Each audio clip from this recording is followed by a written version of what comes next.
Assalamualaikum warahmatullahi wabarakatuh.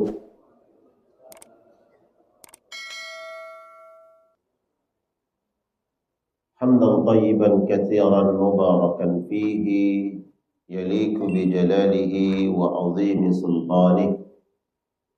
Asyhadu an la ilaha illallah wahdahu la syarika lah. Wa asyhadu anna Muhammadan abduhu wa rasuluh arsalahu Allahu bil huda wa dinil haqq liyudhhirahu 'ala ad-din kullih walau karihal kafirun. Allahumma salli wa sallim wa barik wa karrim wa an'im ala hadha an-nabiyil karim wa ala alihi wa ashabihi wa man sara ala nahjihi wa istanna bi sunnatihi ila yaumiddin, amma ba'du. Allahumma la ilma lana illa ma 'allamtana innaka antal alimul hakim. Allahumma 'allimna ma yanfa'una wanfa'na bima 'allamtana wa zidna ilma wa aslih lana sya'nana kullahu wa la takilna ila anfusina tarfata 'ain. Qala Allah ta'ala wa huwa asdaqul qailin, a'udzu billahi minasy syaithanir rajim. Qalu subhanaka la ilma lana illa ma 'allamtana innaka antal alimul hakim. Hadirin jamaah sekalian yang dimuliakan oleh Allah, alhamdulillah, puji syukur kepada Allah Subhanahu wa taala atas nikmat hidayah, taufik, inayah, iman dan Islam yang Allah anugerahkan untuk kita semua. Dan inilah nikmat yang paling agung yang Allah berikan kepada hamba-hamba yang Dia cintai, itu nikmat iman dan Islam. Dan Allah anugerahkan keistiqamahan di atas kebaikan. Salawat dan salam tercurah limpahkan untuk kedua hasanah kita, Nabiur Rahmah Rasulullah sallallahu alaihi wasallam wa ala alihi wa jami'i ashabihi, untuk keluarga beliau dan seluruh sahabat-sahabat Nabi sallallahu alaihi wasallam minal muhajirin wal ansar. Manusia-manusia mulia yang Allah jamin keridhaan untuk mereka, radhiyallahu anhum wa radu an. Allah redha kepada mereka dan mereka pun redha terhadap Allah Subhanahu wa taala. Semoga Allah jalla jalaluhu kumpulkan kita semua di akhirat kelak bersama golongan-golongan mulia minan nabiyyin was-siddiqin wasyuhada'i was-salihin wa hasuna ulaika rafiqa.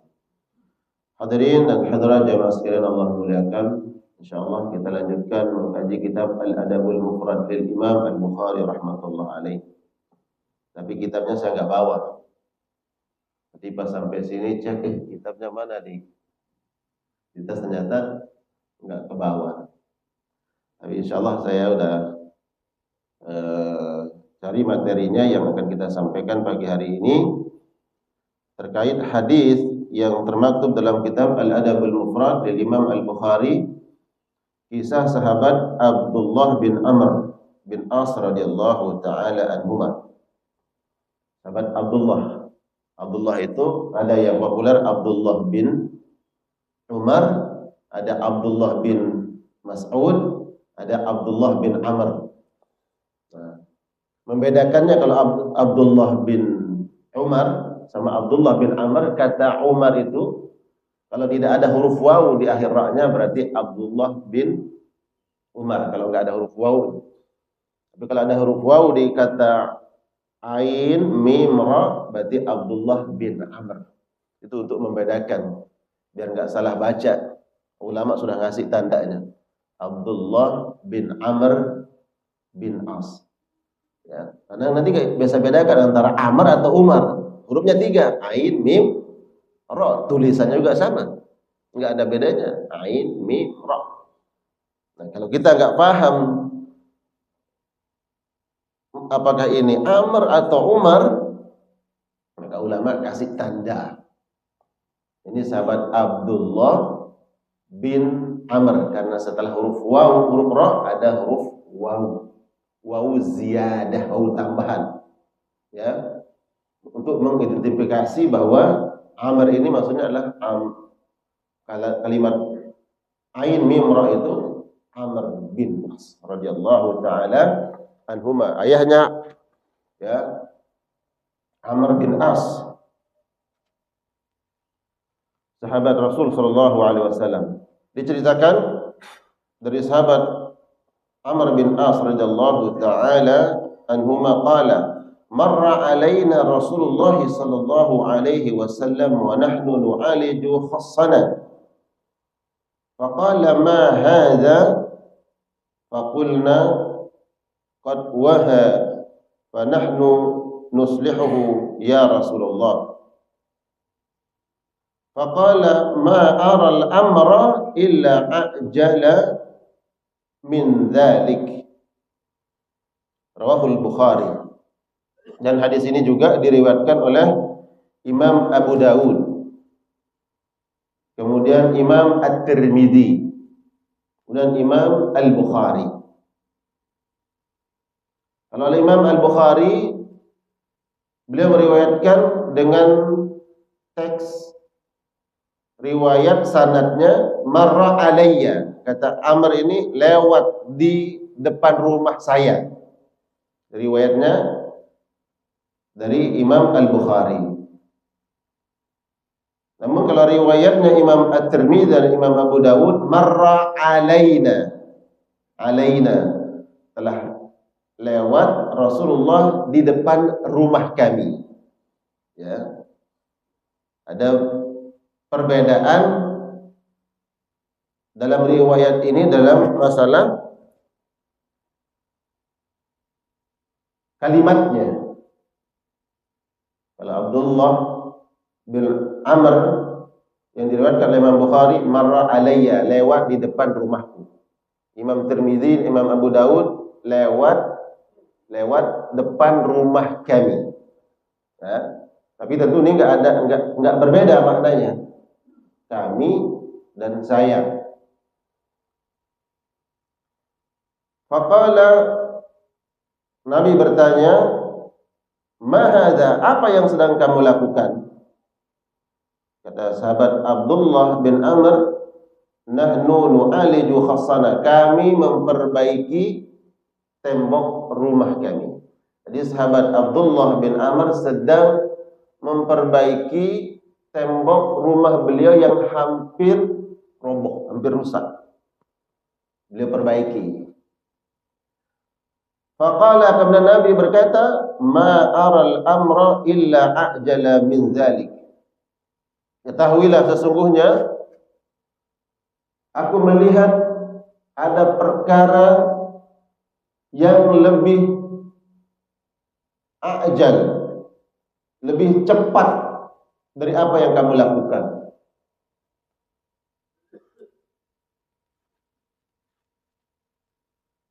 Rawahu Abu Dawud wa Tirmidzi wa bisnadin Al-Bukhari. Aku melihat ada sesuatu hal yang lebih cepat akan terjadi dari apa yang kamu lakukan. Apa yang dimaksud oleh Rasulullah sallallahu alaihi wasallam ada perkara yang akan lebih cepat itu al-maut, kematian. Kamu sedang memperbaiki tembok rumahmu, ada sesuatu yang akan lebih cepat terjadi dari apa yang kamu lakukan ini. Apa itu? Al-mautu, kematian. Bahwa bisa saja sahabat Abdullah bin Amr bin As ketika beliau memperbaiki tembok rumah ini belum selesai, Allah takdirkan ajal datang menjemput. Belum selesai. Padahal dia hasa itu adalah bukan bangun rumah, hanya memperbaiki tembok yang hampir roboh di depan rumah. Jadi bukan bangun rumahnya.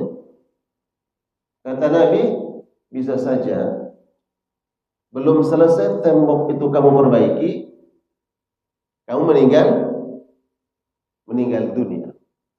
Jadi ini nasihat Nabi Sallallahu Alaihi Wasallam kepada sahabat Abdullah bin Amr bin As secara khusus.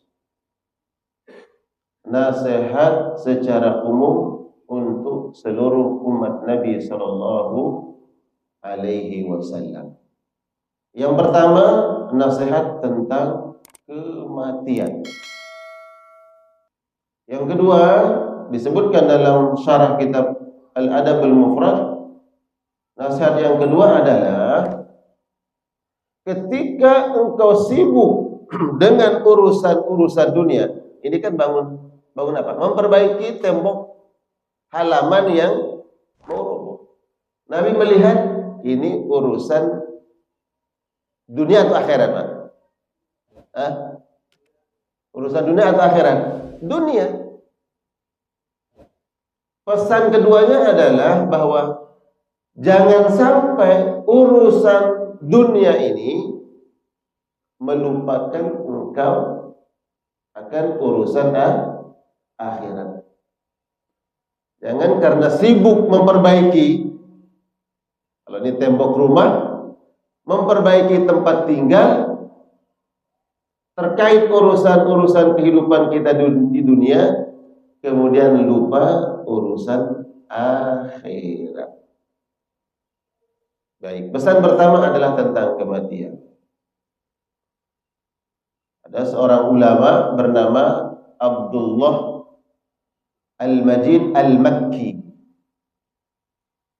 Beliau mengatakan, mahma tala umrul abdi fi hadhihi dunya fa innal mauta masiruhu.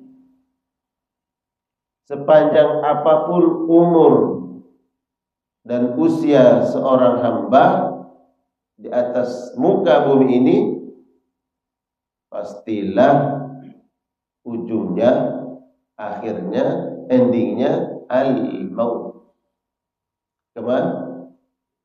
kematian. Sepanjang apapun umur seseorang, apalagi umur umatnya Nabi, umur umat Nabi Sallallahu Alaihi Wasallam.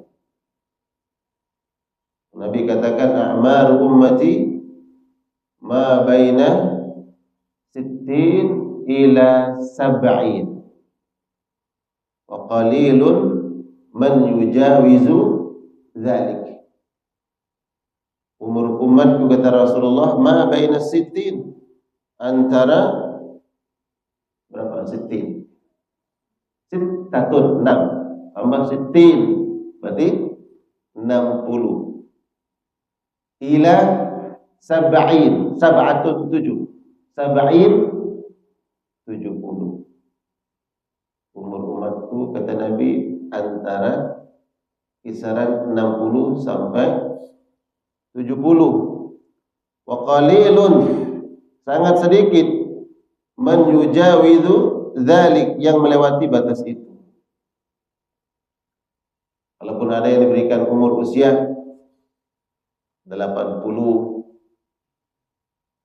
ya, 90, ada yang 100. Kalau kemudian kita hitung dibandingkan dengan yang usianya rata-rata inna lillahi di usia 40, 45, 50, 60, lebih banyak yang meninggal di usia itu dibandingkan yang diberikan umur panjang oleh Allah sampai 80, 90, antar 60, 70. Kan banyak ulama-ulama muda ya. Di zaman salaf, Imam Nawawi berapa umurnya? 40 tahun. Lebih tua saja. 40 tahun belum meninggal dunia. Jadi mahma tala umrul abdi fi hadhihi dunya fa innal mauta masiruhu, pastilah endingnya kematian.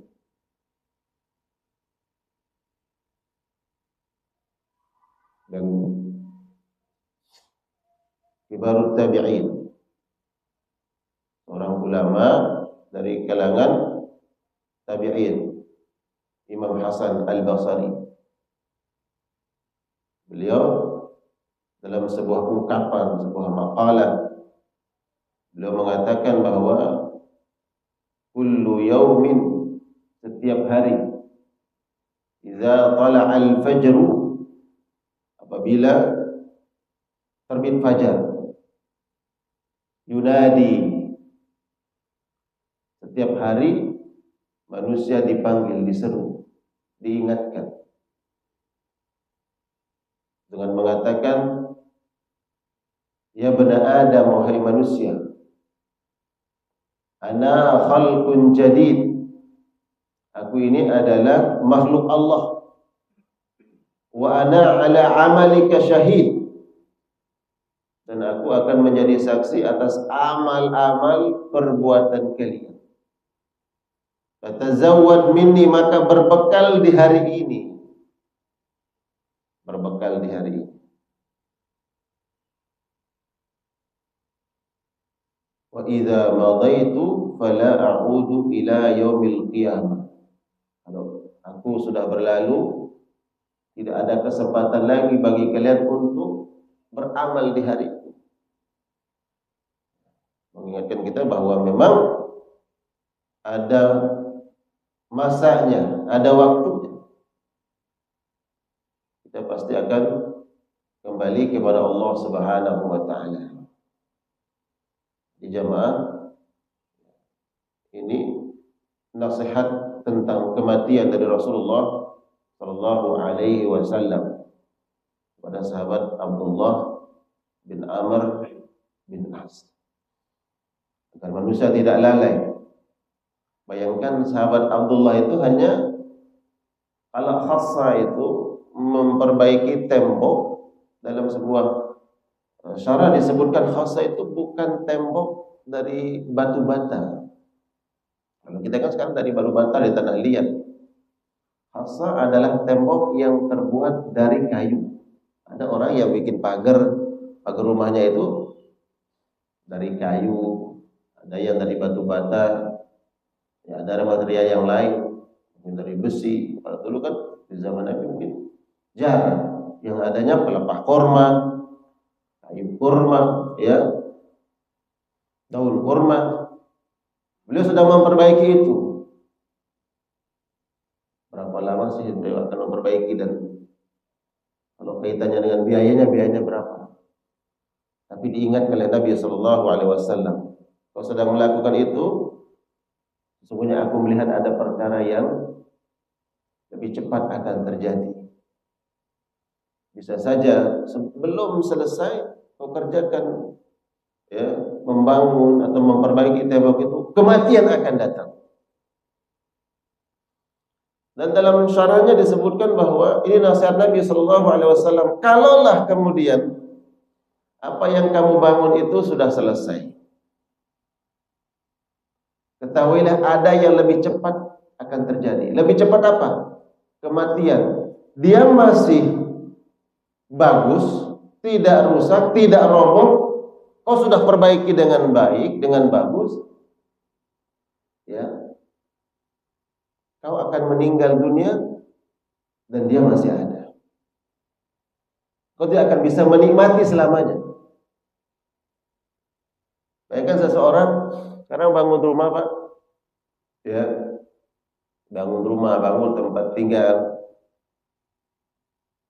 kemudian dia tempati. Berapa lama dia tempati? Apakah mungkin dia akan tempati rumah itu sampai rumah itu roboh, sampai rumah itu rusak, sampai rumah itu enggak layak huni? Mungkin enggak? Apalagi rumah-rumah, mohon maaf, rumah-rumah, ya, kriteria seperti rumah-rumah kita hari ini.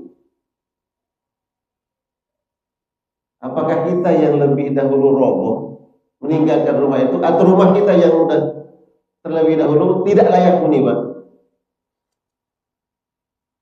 Kira-kira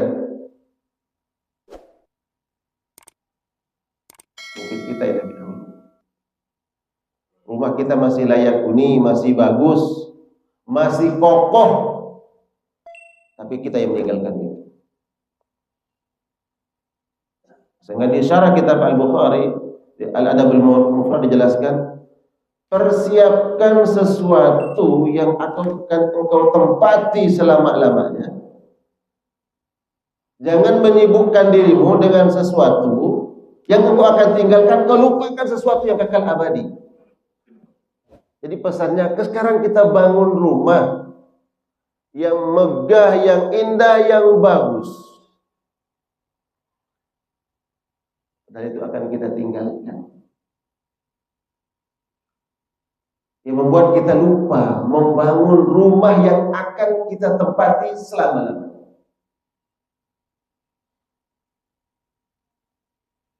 Jadi pesannya jamaah, jangan menyibukkan diri dengan perkara dunia, lupa perkara akhirat. Penjelasan dan syarah hadis ini bukan larangan seseorang menikmati karunia Allah. Silahkan dia bangun rumah yang indah, yang bagus, yang layak, yang nyaman, yang luas. Karena dalam sebuah hadis disebutkan bahwa min sa'adatil mar'i, di antara kebahagiaan dan kesenangan seorang hamba, dia memiliki tempat tinggal yang luas. Silahkan, Pak.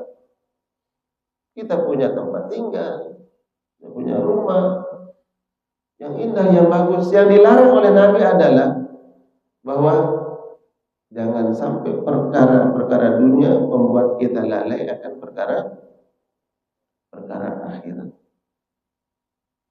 Karena hakikatnya bukan rumah itu kan yang akan kita tempati selama-lamanya. Hanya itu yang kita perindah, yang kita poles, yang kita isi dengan berbagai macam pernak-pernik, interiornya subhanallah bagus, tapi kita lupa bangunan yang akan kita tempati selama-lamanya. Itu yang dilarang oleh Nabi sallallahu alaihi wasallam.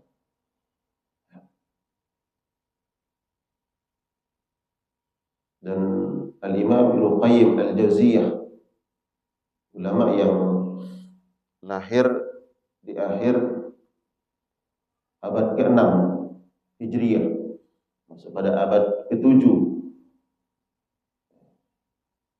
Ada sebuah makalah beliau yang mengatakan bahwa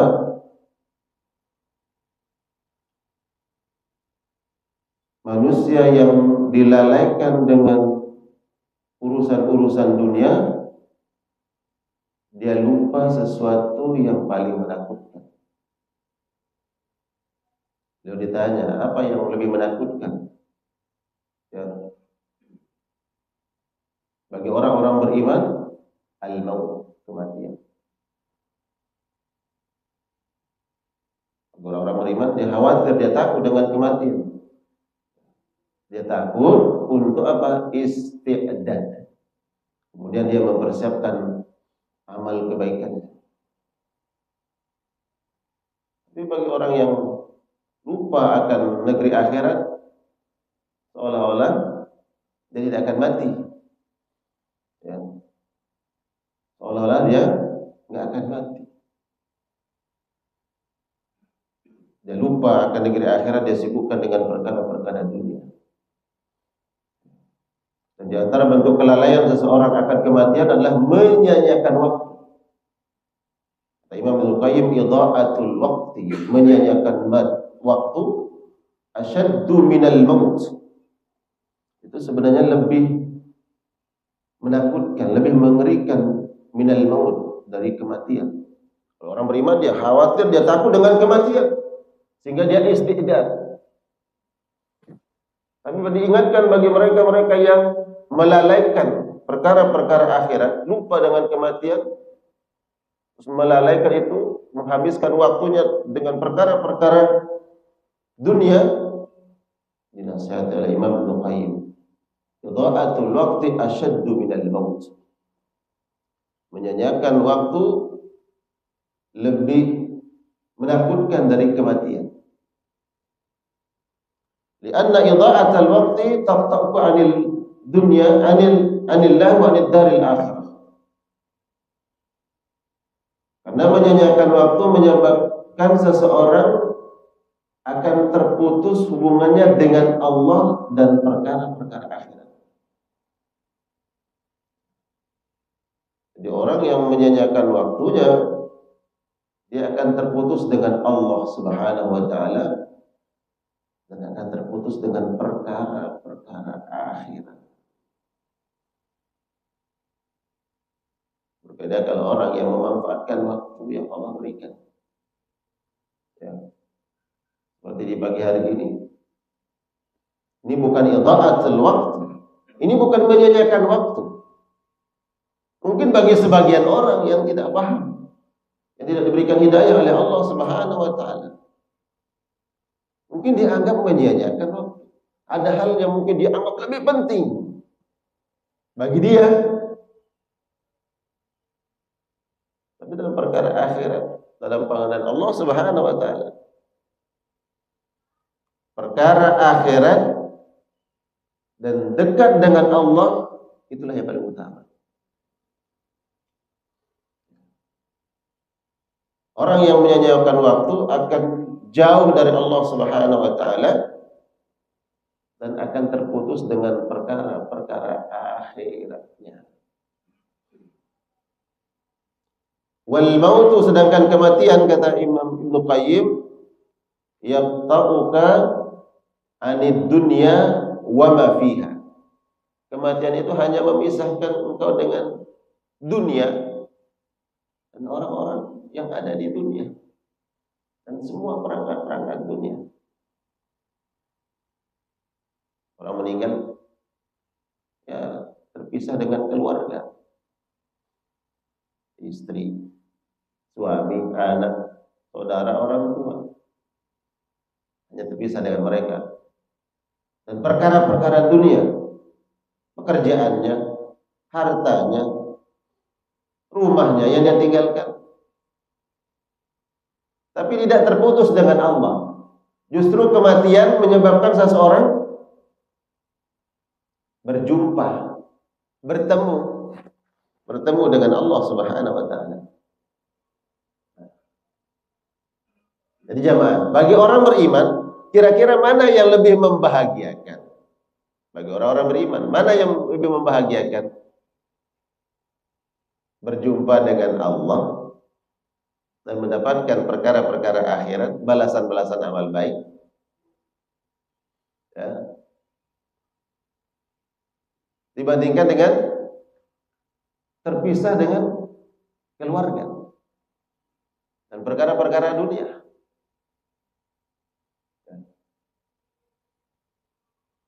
Tentu bagi orang-orang beriman adalah kebahagiaannya berjumpa dengan Allah Subhanahu wa taala. Bagi orang beriman itu kebahagiaannya. Makanya dari hadis yang diriwayatkan oleh Imam Bukhari, mata rantai riwayat ini sampai ke Ummul Mukminin Aisyah. Nabi dalam sebuah hadis mengatakan, "Innallaha idza habba qauman." Ketika Allah mencintai seorang hamba, maka ibtalahum, akan diuji oleh Allah. Ketika Allah mencintai seorang hamba, akan diuji oleh Allah. Dan ujian terberat apa? Al-maut, kematian.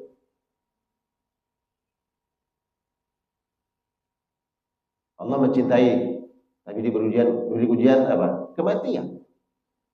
Dia sedang dipanggil oleh Allah. Dia berjumpa dengan Allah Subhanahu wa taala. Dan riwayat yang lain bahwa ketika orang beriman berjumpa dengan Allah, dia senang, dia bahagia. Dan Allah pun senang dan bahagia berjumpa dengannya. Itu orang beriman senang berjumpa dengan Allah, yaitu ketika dia meninggal dunia. Dan bahagia, dia senang. Tapi bagi orang-orang yang jauh dari Allah, al-munafiqun wal musyrikun wal kufar, ya, apabila dia berjumpa dengan Allah, wa kariha, dia enggak mau. Dia benci berjumpa dengan Allah. Wa karihallahu liqa'ah, dan Allah juga ya enggak sudi Allah benci, Allah tidak senang berjumpa dengan orang. Orang-orang beriman kenapa dia senang, dia bahagia? Karena amal salehnya, amal ketaatan. Berjumpa dengan Allah, akan bertemu dengan Allah. Dalam kitab Imam Al-Ghazali, ada kitab Al-Imam Al-Ghazali yang sangat populer, terutama di kalangan ahli, bukan ahli tasawuf. Ada kitab Ihya Ulumuddin, Ihya Ulumuddin, ya, sangat populer ini kitab di kalangan talabul ilmi, para penuntut ilmu. Imam Ghazali mengatakan bahwa kapan orang-orang beriman itu paling bahagia? Apakah semasa hidupnya, ketika dia mendapatkan kesehatan, nikmat, rezeki, keturunan, anak soleh, keluarga, istri? Tidak, bukan itu. Bukan ketika dia di dunia. Tapi orang-orang beriman, dia akan mendapatkan kebahagiaan yang paling besar adalah ketika dia meninggal dunia. Karena itu adalah titik awal dia berjumpa dengan Allah Subhanahu wa taala.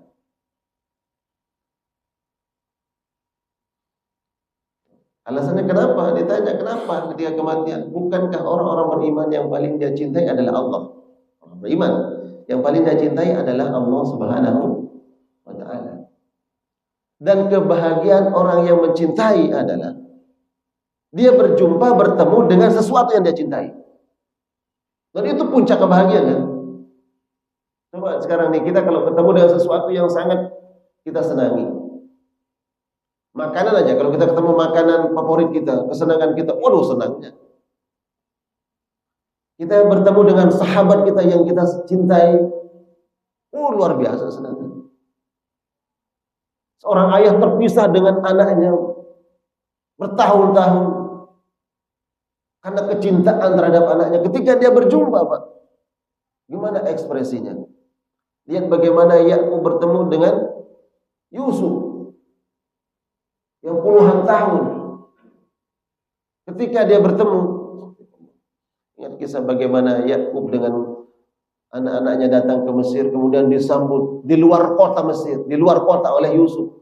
Dia nggak ingin ayahnya masuk ke kota, dia baru bertemu. Tapi Yusuf dia perintahkan bala tentara untuk menyambut ayahnya di luar kota sebagai bentuk penyambutan, memuliakan ayahnya. Ayahnya itu ya udah tua renta, sampai dia lupa dia di atas untanya itu, dia lompat ketika melihat anaknya Yusuf.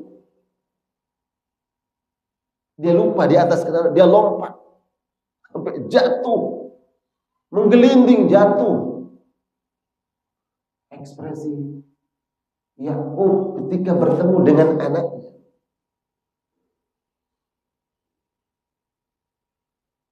Bagi orang beriman, apakah anak, apakah keluarga, apakah harta yang lebih dia cintai? Tidak. Di atas semua itu yang lebih dia cintai adalah Allah. Bagaimana bayangkan ketika orang beriman yang kecintaannya di atas, kepada Allah di atas segalanya, kemudian dia berjumpa pertama kali dengan Allah ketika dia meninggal. Dia meninggalkan dunia, dia berjumpa dengan Allah. Dan ya tentu kita belum mengalami itu, jemaah. Tapi kita mengimani, kita meyakini apa yang disampaikan Nabi Sallallahu Alaihi Wasallam,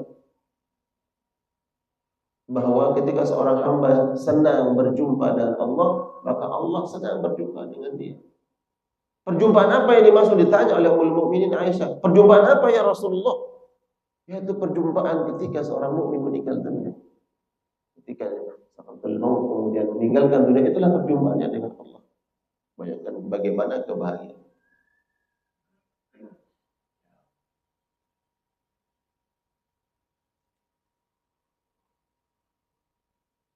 Jadi jemaah sekalian Allah muliakan, pesan Nabi Sallallahu Alaihi Wasallam kepada sahabat Abdullah bin Amr bin As. Jangan engkau dilalaikan dengan aktivitasmu itu, sedang memperbaiki tembok rumahmu, kau dilalaikan, kau lupa dengan akhirat. Itu pesan buat kita semua. Kira-kira sahabat Abdullah ketika memperbaiki itu, dia lalai enggak ketika ada panggilan azan atau waktu sholat? Kira-kira sekelahnya sahabat itu waktu sholat dengan aktivitas dia sedang bekerja itu, kira-kira lalai enggak? Ya, sahabat itu udul, ya, manusia-manusia terbaik yang dipilih oleh Allah, enggak mungkin akan dilalaikan dengan aktivitas pekerjaan. Nah, sebenarnya nasihat ini buat siapa? Buat kita. Berapa banyak di antara kita Allah memanggil, Allah menyeru, tapi karena kesibukan kita, karena pekerjaan yang sedang kita kerjakan, aktivitas kita lupa. Kata Nabi, aku melihat ada perkara yang lebih cepat dari apa yang kamu lakukan ini. Gimana? Kalau belum menjawab seruan Allah, kemudian inna lillahi wa inna ilaihi raji'un.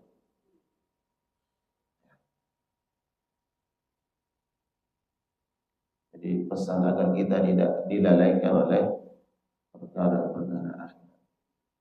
Kemudian iqbalu ilallah, menyambut, merespon seruan Allah Subhanahu wa ta'ala. Dan hadis ini tadi kita sampaikan bahwa bukan larangan seseorang untuk mengambil bagiannya, jatahnya di dunia. Allah berikan jatah kita, Allah berikan bagian kita perkara-perkara dunia. Wala tansa nasibaka minad dunya. Silakan. Para sahabat-sahabat dulu, ya kita tahu ada sahabat Utsman bin Affan, ya, sahabat yang kaya raya. Ada sahabat Abdurrahman bin Auf, saudagar miliarder Mekah. Dan sahabat-sahabat Abu Talha, ya, Abu Talha, orang yang punya kebun di Madinah. Mereka kaya raya. Nabi tidak melarang mereka menjadi orang kaya. Nabi tidak melarang mereka mengambil nikmat-nikmat dunia. Yang dilarang adalah yang sampai urusan dunia melalaikan kita akan perkara akhirat. Hanya di antara pesan dalam tafsir Abdurrahman bin Nasir As-Sa'di, tafsir Taisir Karim Ar-Rahman fi Tafsiril Kalamil Mannan, ketika seseorang mengucapkan inna lillahi wa inna ilaihi raji'un, sesungguhnya kita adalah milik Allah dan kita semua akan kembali kepada Allah.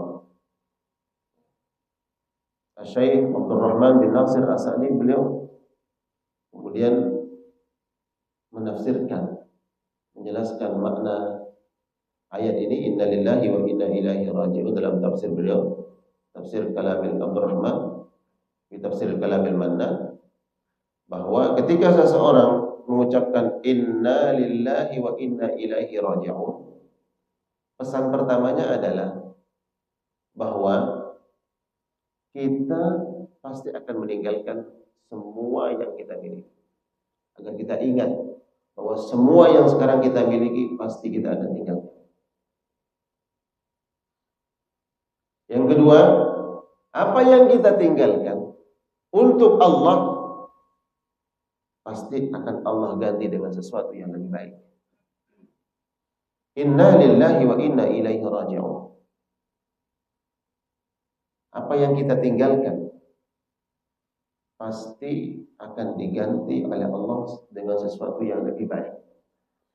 Karena kalimat istirja ini jamaah bukan hanya, mohon maaf, bukan hanya diucapkan selama ini kita pahami, bukan diucapkan hanya untuk orang yang meninggal dunia. Tapi ketika seseorang mengalami musibah, ya, sesuatu yang tidak menyenangkan, ucapkan inna lillahi wa inna ilaihi raji'un.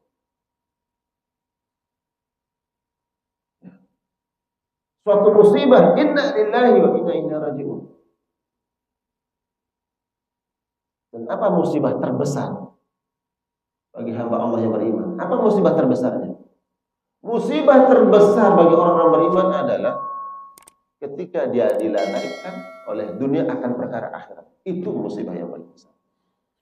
Mungkin selama ini kita anggap musibah yang terbesar adalah ketika ya kita kehilangan, kerampokan, kecurian. Inna lillahi, ya musibah. Tapi ada musibah yang lebih besar bagi orang-orang beriman. Musibahnya dia lupa perkara akhirat disebabkan karena perkara dunia. Inna lillah. Makanya kalau ada orang yang menyadari itu sebuah musibah, inna lillahi wa inna ilaihi raji'un. Kita lagi sibuk begini Pak, lagi sibuk. Ternyata sudah jam 3, belum sholat subuh.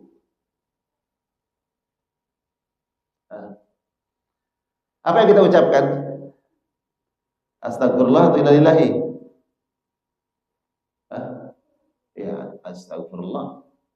Innalillahi. Itu musibah. Kita mungkin, emang siapa yang meninggal? Emang siapa yang meninggal? Enggak. Kita dapat musibah. Musibah terbesar orang beriman adalah dilalaikannya akan perkara akhirat disebabkan perkara dunia. Innalillahi. Coba tuh innalillah. Kalau Muhammad bin Nasir As-Sa'di beliau menjelaskan sesungguhnya innalillah itu kalau kita tinggalkan ini sesuatu ini, bukankah makna innalillah Allah akan ganti, Allah akan berikan sesuatu hal yang lebih besar, yang lebih berharga, lebih bernilai dari apa yang kita tinggalkan. Ini kita sedang fokus dengan sesuatu, tapi kita khawatir ini kan ya kalau kita nggak tinggalin, ya kita nggak selesaikan, wah nanti bisa jadi kacau, jadi nggak beres nanti ini. Sedangkan ada panggilan yang lebih besar, tuntutan yang lebih agung, yang lebih mulia, panggilan Allah, tuntutan syariat. Inna lillahi wa inna ilaihi raji'un. Kalau kita tinggalkan yang kita khawatirkan ini, udah Allah akan berikan yang lebih baik.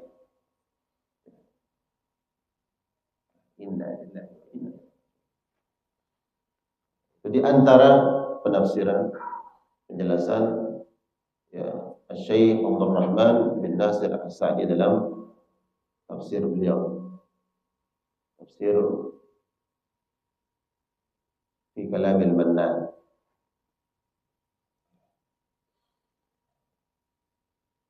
Jadi jemaah sekalian Allah muliakan, agar kita isti'dad, agar selalu mempersiapkan diri dengan amal-amal saleh, amal ketaatan kepada Allah Subhanahu wa taala. Tidak dilalaikan, tidak disibukkan dengan perkara dunia lalu lupa dengan perkara-perkara akhirat.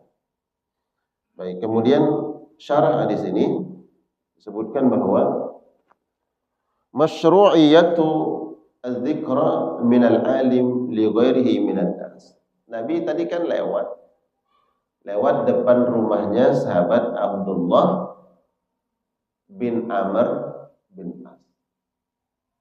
Ditegurlah sahabat Amr oleh Nabi. Apa yang kamu lakukan? Ya, kami sedang perbaiki ini ya Rasulullah. Dinasihati oleh Nabi. Ya, dinasihati oleh Nabi sallallahu alaihi wasallam. Masyru'iyah, ini disyariatkan, ini dianjurkan agar orang saling menasehati, saling mengingatkan. Fadzakir fa inna dzikra tanfa'ul mukminin fadzakir. Saling mengingatkan, saling menasihati. Kita sekarang kan kadang, ya Allah, tingkat individualisme kita tinggi. Kadang takut juga kita nanti nasihatin orang. Assalamualaikum, Pak, udah sholat belum, Pak? Takut juga kita, Pak. Apalagi kita nggak kenal. Kamu siapa? Tapi memang dalam perintah agama ada perintah. Masyru'iyah, dimasyru'kan, dianjurkan. Az-zikra, saling mengingatkan. Minal alim terutama. Ini kan levelnya siapa? Ini Rasulullah, ini sahabat. Orang yang alim, yang diberikan ilmu oleh Allah, harus selalu mengingatkan orang lain. Masyru'at az-zikra minal alim. Ya, li ghairihi minan nas, untuk manusia. Saling mengingatkan. Subhanallah, makanya kemudian di antara perkara yang mungkin secara pribadi saya mengapresiasi, sangat senang, sangat bangga melihat sebagian jamaah tidak malu, tidak sungkan-sungkan datang menasihati orang. Udah sholat belum, Pak? Ayo ke masjid. Ada kan jamaah seperti itu? Ya. Itu bagian yang saya pribadi, Pak. Subhanallah. Anak-anak muda lagi sibuk, udah masuk waktu sholat, belum sholat dia samperin. Nah, udah sholat belum? Oh, dia juga kadang nggak kenal. Yuk ke masjid. Memang ada masyru'iyahnya, ada perintahnya untuk saling mengingatkan. Ya, fadzakir fa inna dzikra tanfa'ul mu'minin. Saling mengingatkan, saling menasihati. Karena nasihat dan peringatan itu bermanfaat bagi orang beriman. Bermanfaat. Mungkin dia sedang lalai. Ya, itu levelnya sahabat diingatkan oleh Nabi sallallahu alaihi wasallam. Mungkin dia lagi lalai, mungkin dia lagi lupa, lagi futur, mungkin ada dapat musibah yang membuat ya imannya menurun, imannya drop. Ya, kita saling mengingatkan. Ya.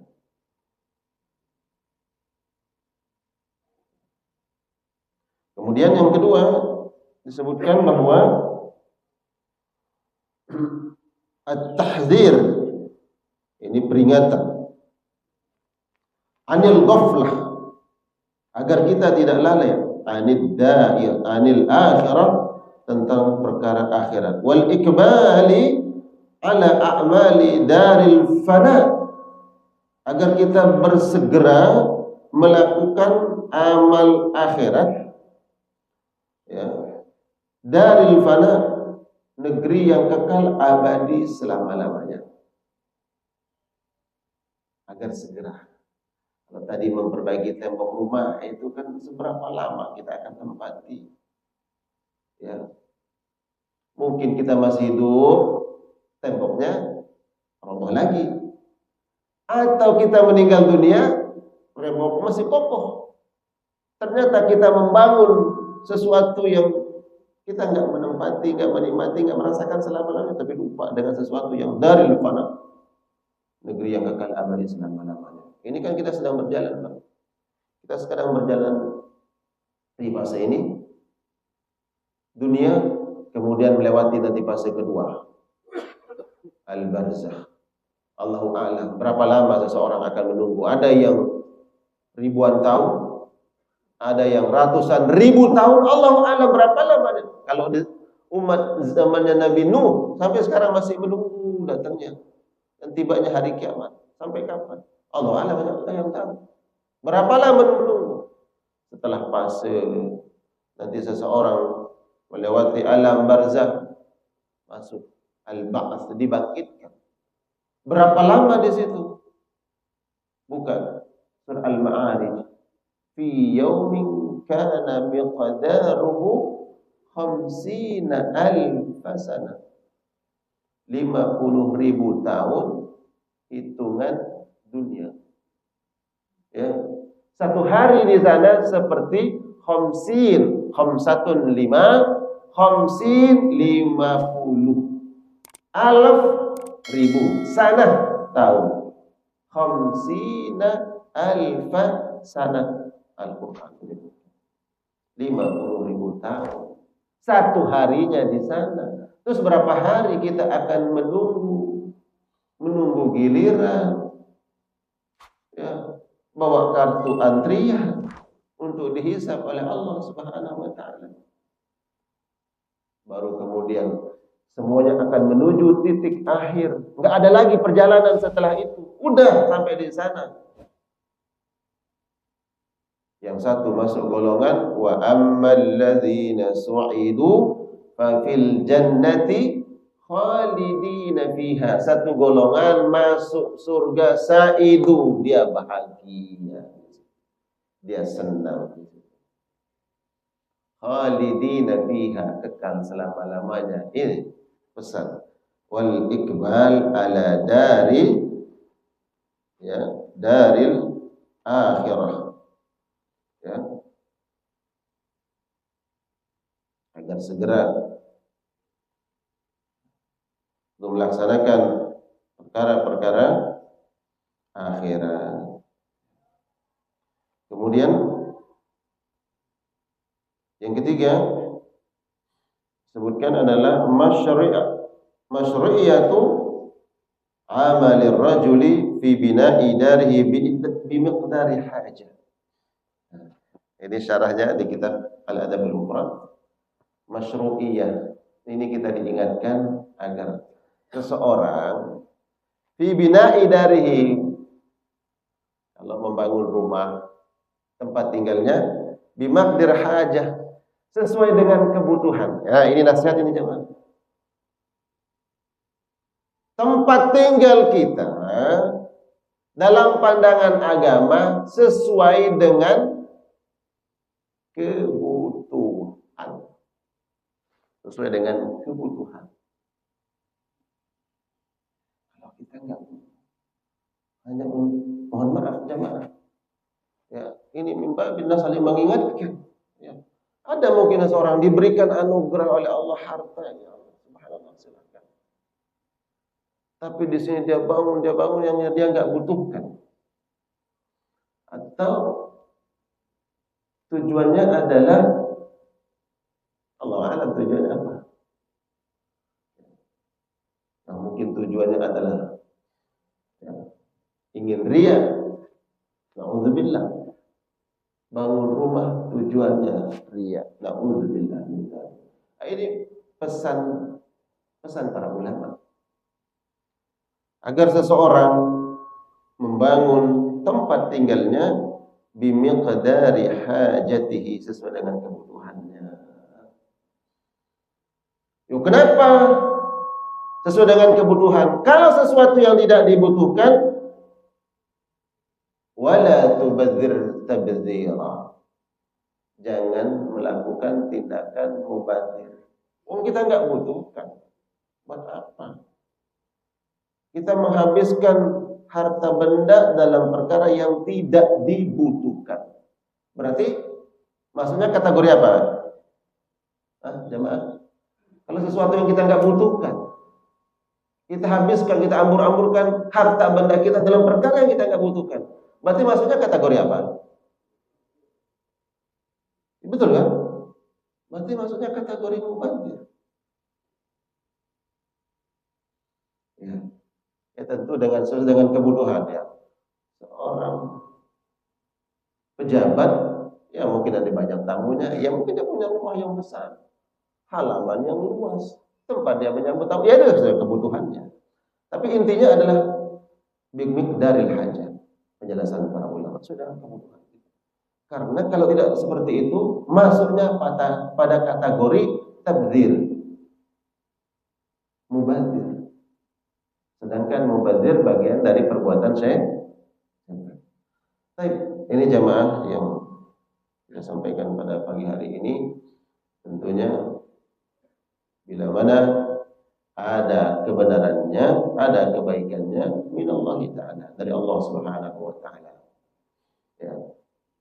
ada kekhilafan, kurang berkenan ya, dari pribadi saya sendiri, mohon dibukakan pintu maaf yang sebesar-besarnya.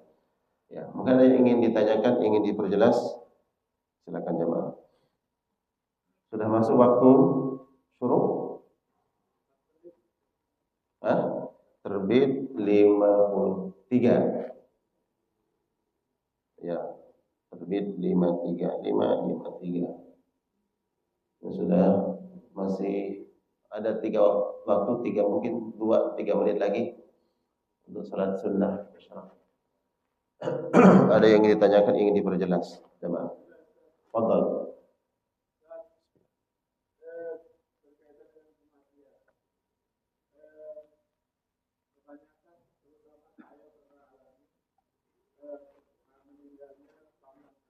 Ya.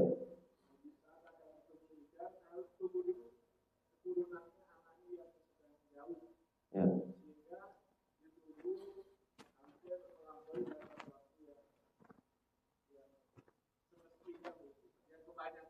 Ya.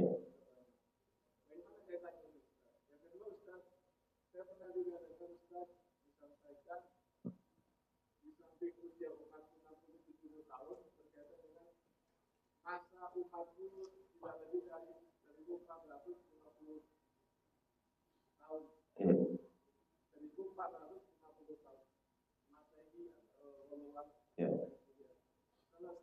Baik. Barakallah, terkait dengan kewajiban orang yang masih hidup, terutama adalah dari keluarga tentang mayit. Sunnahnya adalah asri'u bil janazah. Segerakan kalian mengurus jenazah. Ya, mulai dari memandikan, mengkafani, menyolatkan, kemudian menguburkannya. Asri'u bil janazah, segerakan. Karena jenazahnya si mayit min ahlil khair, dia adalah orang yang baik, maka sesungguhnya kebaikan yang kalian telah segerakan, baik untuk keluarga ataupun untuk si mayit. Jadi menyegerakan pengurusan jenazah itu adalah kebaikan. Bisa menjadi kebaikan buat adalah orang saleh, tentu segera dia mendapatkan nikmat. Karena disebut dalam hadis yang lain bahwa kalau seandainya kalian dengar ya ratapan ucapan si mayit, baik mayitnya baik ataupun buruk, kalau yang baik dia minta disegerakan sampai tempat pemakamannya. Hanya saja kalian tidak mendengarnya, kata Nabi. Begitu juga orang yang buruk, dia meratap. Kalian membawa aku kemana ini? Kalian membawa aku kemana? Kalau orang baik dia segera ingin sampai ke pemakamannya untuk mendapatkan nikmat Allah Subhanahu wa taala. Jadi memang perintahnya asri'u bil janazah, disegerakan. Ya. Terus kemudian atas dasar permintaan keluarga, ya, anaknya masih jauh. Ya, sesuai dengan pertimbangan. Kalau memang menunggu dari salah satu keluarga ahli waris, apakah itu orang tuanya atau anaknya, mungkin juga suami atau istrinya, dan tempo waktu yang diperkenankan, ditoleransi dalam syariah, penundaan umpamanya sampai 1 hari, meninggalnya siang hari, dimakamkan besok, la ba'sa bihi. Memang perintahnya menyegerakan. Kalau demi kemaslahatan ini nunggu anaknya sampai besok, sedang diurus, mulai umpamanya di rumah sakit sampai di rumah, bila mana itu tidak ada mudaratnya, tidak ada mudarat. Apa kemudaratan? Kalau terjadi pembusukan kepada si mayit, mungkin dia melakukan tindakan operasi besar umpamanya. Ini kalau dibiarkan sampai besok akan berbahaya atau akan menimbulkan fitnah. Allah alam, pokoknya ada yang bersifat mudarat maka disegerakan. Kalau tidak timbul sifat kemudaratan tadi, tidak menjadi fitnah, boleh. Tapi dengan waktu tentunya yang ditoleransi. Tapi menyegerakan lebih afdal, lebih baik. Kalau dia si mayit kita nggak tahu. Kalau dia adalah orang yang tidak baik, maka jangan kalian menunda ya untuk bukan menghilangkan, lepas dari pundak kalian sesuatu yang tidak baik. Jadi sunnahnya disegerakan, boleh ditunda. Bayangkan kepengurusan jenazah Nabi berapa hari baru dimakamkan dari meninggalnya. Kalau ada yang berdalil seperti itu, dulu Nabi kan hari itu meninggal nggak langsung dimakamkan. Sebabnya bukan karena nunggu keluarga, saking banyaknya waktu itu adalah para sahabat yang satu persatu ya menyolati Rasulullah Sallallahu Alaihi Wasallam. Baru kemudian di hari keberapa? Di dasar ada hari ketiga, baru kemudian dimakamkan Nabi Sallallahu Alaihi Wasallam. Kemudian para sahabat ada yang melihat seperti Sayyiduna Abu Bakar As-Siddiq wa Umar bin Khattab wa kibar sahabah radhiyallahu ta'ala jami'an, bahwa selepas Nabi meninggal dunia ini harus ada yang memimpin, ada yang melanjutkan estafet kepemimpinan Rasulullah SAW. Tujuannya untuk menjaga persatuan umat. Karena udah mulai mendengar beritanya Nabi meninggal, mulai hembus tuh ada kabilah-kabilah yang ingin murtad. Wah, Muhammad meninggal, wah ada yang infonya datang bahwa ada yang memurtad, harus ada segera nih pemimpin. Maka bermusyawarah kibarus sahabat, Abu Bakar As-Siddiq, Umar bin Khattab, kemudian tokoh-tokoh di Madinah, Sa'ad di Madinah, untuk menunjuk siapa yang pantas dan layak menggantikan Rasulullah SAW sebagai khalifah, adanya pengganti. Pada akhirnya kemudian disepakati di antara sahabat Ansar dan Muhajirin, diangkatlah Abu Bakar As-Siddiq radhiyallahu ta'ala anhu. Kemudian dimakamkan jenazah Rasulullah SAW.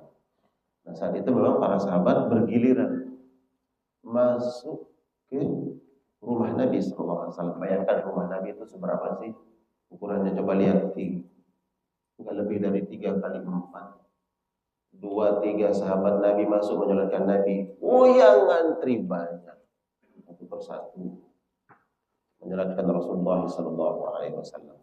Jadi intinya adalah disegerakan urusan jenazah, mulai dari ya memandikan, mengapani, menyolatkan, sampai menguburkannya disunahkan. Boleh diundur dengan kemaslahatan tadi, tidak ada fitnah, tidak ada mudaratnya.